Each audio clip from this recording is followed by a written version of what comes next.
সতর্কতার কথা তার মনে পড়ল। আমার কণ্ঠস্বর ছাড়া দরজা খুলবি না, আর অবশ্যই দরজার সিকিউরিটি হলে চোখ দিয়ে বাহিরের মানুষটিকে দেখে নিস। এবার মুস্কান দরজার সিকিউরিটি হলে চোখ রাখল, আর সাথে সাথে অবাক হয়ে গেল দরজার ওই পাশে কেউ নেই।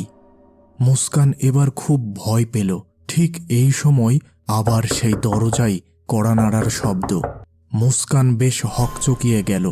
কোনো এক অদৃশ্য শক্তি তাকে আবার ওই দরজার সিকিউরিটি হলে চোখ রাখতে বাধ্য করল। এবার তার দৃষ্টি সোজা গেল ওই রেললাইনের উপর। ঘুটঘুটে অন্ধকারের মধ্যে ওই রেললাইনের উপর একজন মানুষ দাঁড়িয়ে আছে। হঠাৎ রেললাইন সমেত ওই ব্যক্তিটি মুস্কানদের বাড়ির দরজার দিকে এগিয়ে আসে।